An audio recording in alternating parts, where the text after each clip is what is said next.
আমরা এই ভিডিওটির সাহায্যে শিখব কিভাবে পানি থেকে বিদ্যুৎ উৎপন্ন করতে হয়। আমাদের এই ভিডিওটি কিন্তু সম্পূর্ণ এডুকেশনাল পারপাস এবং এক্সপেরিমেন্টাল একটি ভিডিও। তো এখানে আমরা খুব ছোট পরিসরে তৈরি করব, কিন্তু আপনারা জানেন যে এই পানি থেকে বিদ্যুৎ উৎপন্ন অনেক বড় বড় ক্ষেত্রে কিন্তু ব্যবহার করা হয় এবং অনেক দেশে কিন্তু এটা খুব জনপ্রিয় একটা টেকনোলজি, যেটা কিনা পানি থেকে বিদ্যুৎ উৎপন্ন করে থাকে। ঠিক সেই ধরনের একটা টেকনোলজি আপনাদের সাথে এক্সপেরিমেন্ট করতে যাচ্ছি। এখান থেকে আমরা ডিসি বিদ্যুৎ উৎপন্ন করব এবং খুবই কম পরিমাণে বিদ্যুৎ তৈরি হবে। তবে এইখানে যে কার্যক্রমটা হবে বা যে প্রক্রিয়াটা আমরা ব্যবহার করব, সেই প্রক্রিয়াটি ব্যবহার করে আপনি কিন্তু চাইলে বড় পরিসরে আপনার কাছাকাছি যদি কোনো নদী থাকে যেখানে প্রচুর স্রোত আছে, অথবা কোনো ড্রেনেজ লাইন রয়েছে, বা এরকম কোনো সেক্টর যেখানে কিনা প্রচুর পানির প্রবাহ হয়, সেক্ষেত্রে কিন্তু আপনি এই ধরনের টেকনোলজি ব্যবহার করে ফ্রিতেই বিদ্যুৎ উৎপন্ন করতে পারবেন। তবে এই যে প্রসেসটা তৈরি করতে কিন্তু আপনাকে অবশ্যই বেশ ভালো ইনভেস্টমেন্ট করতে হবে। যেহেতু আমরা ছোট পরিসরে করছি, এখানে হয়তো কম ইনভেস্টমেন্টেই আমরা একটা ভোল্টেজ উৎপন্ন করতে পারবো এবং সেখান থেকে আমরা বিদ্যুৎ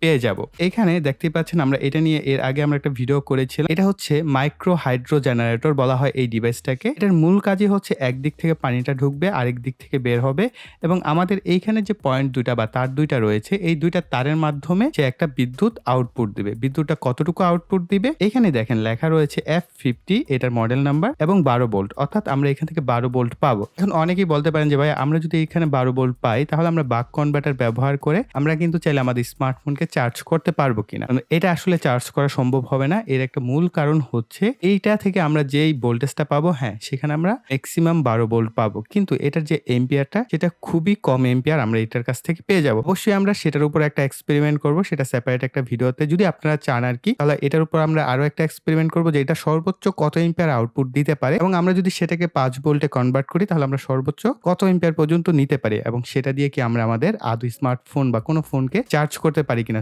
সো যদি এটা হয় তাহলে তো বেশ ভালো একটা ব্যাপার। পাশাপাশি এই 12 ভোল্ট দিয়ে কি আমরা আমাদের কোনো ব্যাটারিকে চার্জ করতে পারবো কিনা, তো সেগুলো আমরা সেপারেট একটা এক্সপেরিমেন্ট করব। যদি আপনারা চান তাহলে দুইটা পার্ট হবে, আর যদি না চান তাহলে এই একটা পার্টে আমরা শেষ করব। আমরা এটাকে খুলেও দেখেছিলাম এর পূর্বে ভিডিওতে, যারা কিনা দেখেন নাই অবশ্যই সেই ভিডিওটা দেখে নেবেন। ভিডিও শুরু করার পূর্বে আপনাদের একটা রিকোয়েস্ট করব, সেটা হচ্ছে এই ভিডিওতে আপনারা যারাই ভিডিওটা দেখছেন, এই ধরনের ভিডিওগুলো এক্সপেরিমেন্ট করতে অনেক ব্যয় হয়, অনেক সময় প্রয়োজন হয়। এই ভিডিওটা অনেক আগে করার কথা ছিল, কিন্তু আসলে এটার যে ইকুইপমেন্ট বা এটার যে প্রসেসিং, সেটাকে আমার চিন্তা ভাবনা করে বা ম্যানেজমেন্ট করতে অনেকটা সময় লেগে গেছে, তার জন্য সরি। এবং আপনাদেরকে বলবো ফাইনাল যেহেতু ভিডিওটা নিয়ে আসছি, সো প্রত্যেকেই ভিডিওতে একটা করে লাইক দিয়ে দিবেন। আপনারা চেষ্টা করবেন 300টা লাইক যেন 1-2 দিনের মধ্যে হয়ে যায়, তাহলে ভিডিওগুলো মানুষের কাছে পৌঁছায়। আর পিছনের দিকে যদি আমরা দেখি তাহলে এইখানে আপনারা স্পষ্ট দেখতে পাচ্ছেন এই পাশে একটা অ্যারো সাইন রয়েছে, অর্থাৎ পানিটা এই পাশ থেকে ঢুকবে আর এই পাশ থেকে বের হবে, তাহলে আমাদের এইখানে বিদ্যুৎটা তৈরি হবে। কিন্তু তবে এটার মধ্যে একটা প্রবলেম হচ্ছে যে এইখানে যে পানিটা বের হবে, শুধু পানি ঢুকলো আর বের হলো তাতেই কিন্তু বিদ্যুৎ উৎপন্ন হবে না। সেই পানিটার একটা নির্দিষ্ট পরিমাণ ফোর্স থাকতে হবে। সেই ফোর্সটা যখন এটার ভিতর দিয়ে পাস করবে তখনই কিন্তু আমরা এখান থেকে বিদ্যুৎ পাবো। সো দেখেন একই রকম দুইটা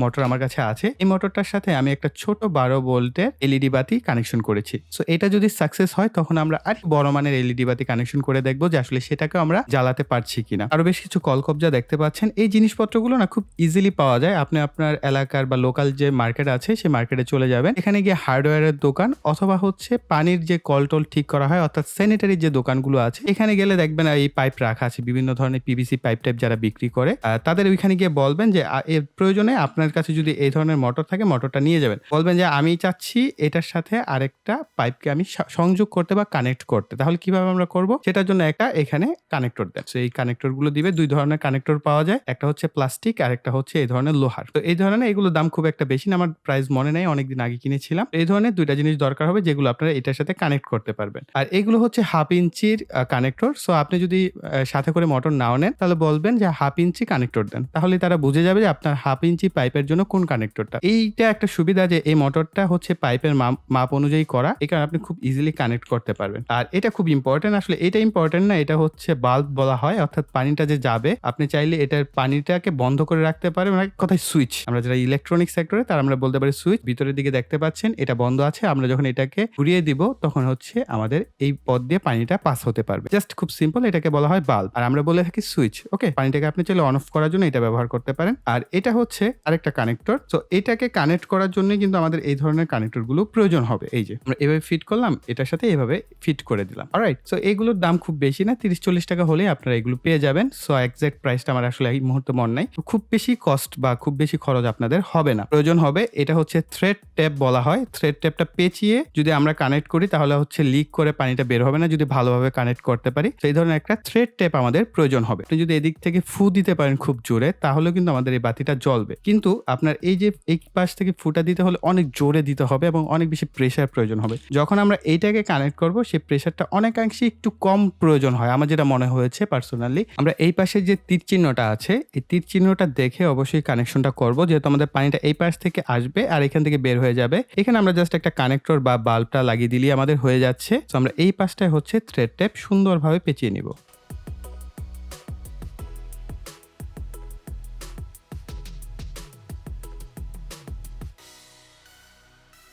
আমি প্লাস্টিকের যে কানেক্টরটা আছে এটা ব্যবহার করছি। এখানটা চেষ্টা করতে হবে যতটা শক্তভাবে পারি এটাকে কানেকশন করার, যাতে কোনো পরিমাণ পানি লিকেজ হয়ে বের হয়ে না আসে। এখন আমরা এটার সাথেও ঠিক একইভাবে থ্রেড টেপ পেঁচিয়ে নিব। এখন যদি আমরা এই পাশ থেকে ফু দেই খুব জোরে, তাহলে কিন্তু আমরা দেখতে পাবো আমাদের বাতিটা জ্বলছে। সো আমি একবার প্র্যাকটিস করছি। সো আপনারা দেখতে পাচ্ছেন যে আমাদের বাতিটা কিন্তু জ্বলছে। আমি আরেকবার ফু দিচ্ছি। সো খুব জোরে কিন্তু ফুটা দিতে হয়েছে এবং এতটুকু গতিতে যদি আমি পানিটা এটার মধ্যে দিয়ে পাস করতে পারি, তাহলে আমাদের কিন্তু বাতিটা একদম স্টেবল ভাবে জ্বলতে থাকবে এবং গতিটাও কিন্তু আমাদের স্টেবল ভাবেই রাখতে হবে, তাহলে আমাদের এই বাতিটা জ্বলবে। সাথে এই পাশটার সাথে আমরা আমাদের যে মোটরের পাইপ আছে আমি সেটাকে কানেক্ট করব। কানেক্ট করার পর এর ভিতর দিয়ে আমি পানিটাকে সাপ্লাই করব। এটা থাকলে হয়তো বা আমার আরো গতিটা বেশি লাগতে পারে। সো আমি এটা প্রথমে কানেক্ট করে অবস্থায় আমরা পানি পাস করে দেখবো যে চলে কিনা।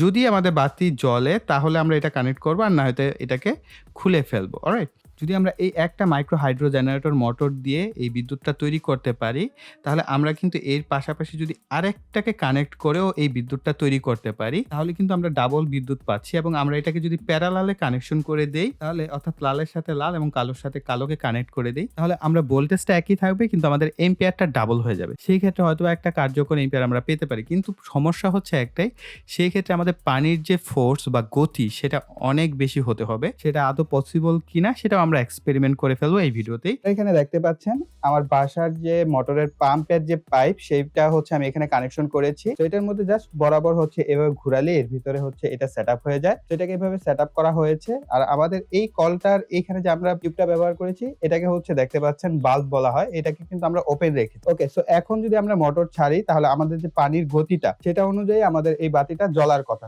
ওকে, সো আমরা এখন মোটরটাকে অন করে দিচ্ছি।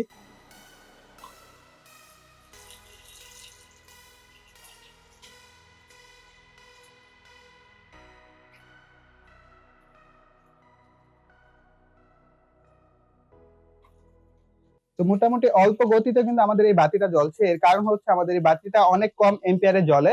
তো আমরা একটা বড় এলইডি বাতি এখানে কানেকশন করে দেখবো যে সেটাও জ্বলে কিনা।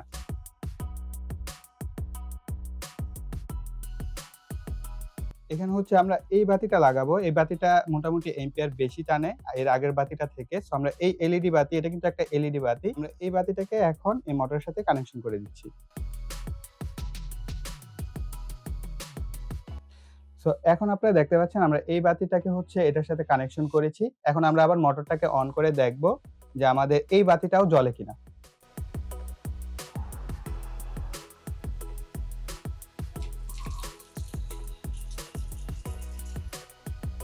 এবং ডে লাইটের কারণে আপনার কাছে মনে হতে পারে এটার আলো কিছুটা কম, কিন্তু না, মোটামুটি মিডিয়াম আলোতে জ্বলছে। অর্থাৎ প্রপার আলোতে না জ্বললেও এটা মোটামুটি মিডিয়াম একটা আলোতে কিন্তু জ্বলছে। ডে লাইট হওয়ার কারণে হয়তো আলোটা ক্লিয়ার আসছে না ক্যামেরায়, কিন্তু আপনারা বুঝতেই পারছেন এখন মোটামুটি গ্লো করছে। অর্থাৎ যতটা পানির ফোর্স বাড়ছে সাথে সাথে আমাদের বাতিটাও কিন্তু প্রপার পাওয়ার পাচ্ছে। অর্থাৎ স্টেবল একটা গতিতে পানিটা বের হতে হবে। এখন আমরা আরেকটা এক্সপেরিমেন্ট করব, সেটা হচ্ছে আমরা এই মাইক্রো হাইড্রো জেনারেটর মোটর একসাথে দুইটা কানেকশন করবো। এখানে করে দেখবো যে আমাদের দুইটা মোটর একই সাথে সাথে কানেক্ট করার পর প্যারালাল কানেকশন করে এই বাতিটা আরো বেশি উজ্জ্বল ভাবে আমরা জ্বলাতে পারছি কিনা। তো এখন আমরা হচ্ছে এর পিছনের দিকে এই মোটরটাকে কানেক্ট করব। এরপর হচ্ছে আমরা আরেকটা জয়েন্ট আমরা এনেছি, আমরা এই জয়েন্টটাকে এটার পিছনে কানেক্ট করব। করার পর হচ্ছে আবার ঠিক পূর্বের মতো আমরা ওই যে কানেক্টরটা আছে লম্বা, সেটাকে আমরা এখানে কানেকশন করে নিব।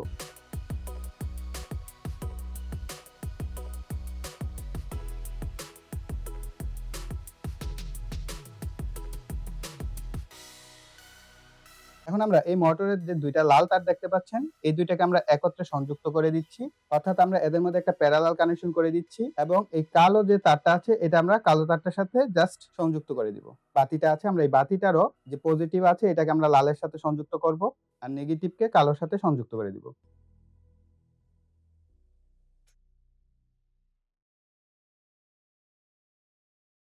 এখন আমরা এর পিছনে এই জয়েন্টটা ব্যবহার করব। মোটরের সাথে যেটা কানেক্ট করেছি এটাকে আমরা এটার পিছনের দিকে জাস্ট আগের মতো করে কানেক্ট করে ফেলবো। মোটামুটি ডাবল পাওয়ারের জেনারেটর বলতে পারি যে আমাদের হয়ে গেছে, অর্থাৎ দুইটা মোটর আমরা ব্যবহার করেছি। এখন দেখা যাক এর আউটপুটটা কিরকম হয়, অর্থাৎ আমাদের এই বাতিটা আরো বেশি ব্রাইটনেসে জ্বলে কিনা।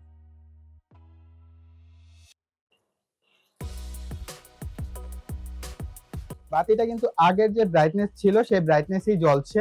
এর কারণ হচ্ছে আমাদের এই দুইটা মোটর ব্যবহার করার ফলে এটার যে গতি, পানির যে গতি সেটা অনেকাংশেই কমে গেছে। অর্থাৎ এই মোটরগুলো যদি আরো বড় পরিসরে তৈরি করা যেত সেই ক্ষেত্রে হয়তোবা আমরা কিন্তু আরো বেশি এখান থেকে এম্পিয়ার জেনারেট করার কথা ছিল, কিন্তু যেহেতু এই মোটরটা একটা পানির স্তর মোটাভাবে ঢুকে কিন্তু চিকন হয়ে বের হয়, যার ফলে ফোর্স দুই দিক থেকে কমে যাচ্ছে। অর্থাৎ এটা যতটুকু ফোর্স পাচ্ছে পরেরটা কিন্তু সে পরিমাণ ফোর্স পাচ্ছে না। তো আলো আপনারা দেখতে পাচ্ছেন জাস্ট পূর্বের মতোই কিন্তু আলো এখানে পাওয়া যাচ্ছে, খুব বেশি আলো এখানে পাওয়া যাচ্ছে না। সো গাইস, এই ছিল আমাদের সম্পূর্ণ এক্সপেরিমেন্টটি। সো এই এক্সপেরিমেন্ট থেকে আমরা শিখলাম যে আসলে পানি থেকে বিদ্যুৎ উৎপন্ন করা যায় এবং এটা কিন্তু 100% ফ্রি এনার্জি তৈরি করছে। এখানে শুধুমাত্র আমরা পানির যে গতিটা সেটাকে কাজে লাগিয়ে আমরা কিন্তু 12 ভোল্টের একটা বাতিকে জ্বালাতে পারছি। তবে এটাকে হয়তো বা আরো বিশদ পরিসরে করা যেতে পারে। সেটার যদি কোনো আইডিয়া বা সাজেশন আপনাদের থাকে সেটা অবশ্যই কমেন্ট সেকশনে লিখবেন। আর যারা এই পর্যন্ত ভিডিওটা দেখলেন তাদেরকে অসংখ্য ধন্যবাদ। তাদেরকে আরেকটা রিকোয়েস্ট করব, প্রত্যেকে আপনার ভিডিওতে লাইক দিবেন, তাহলে এই ভিডিওগুলো আরো মানুষের কাছে পৌঁছাবে। তো চাইলে আপনাদের ফ্রেন্ড সার্কেলের সাথে এই ভিডিওটি শেয়ার করতে পারেন, তাহলে তারাও এই ধরনের ভিডিও সম্পর্কে ভালো একটি ধারণা নিতে পারবে। যারা এখন আপনার চ্যানেলটিকে সাবস্ক্রাইব করেনি তারা ভাইয়া অনেক কিছু মিস করছেন, তারা অবশ্যই চ্যানেলটিকে সাবস্ক্রাইব করে পাশের বেল বাটনটি অ্যাক্টিভ করে দিবেন পরবর্তী ভিডিওর নোটিফিকেশন পাওয়ার জন্য। সো এই বলে এখানে বিদায় নিব। সকলে ভালো থাকবেন, সুস্থ থাকবেন, টাটা।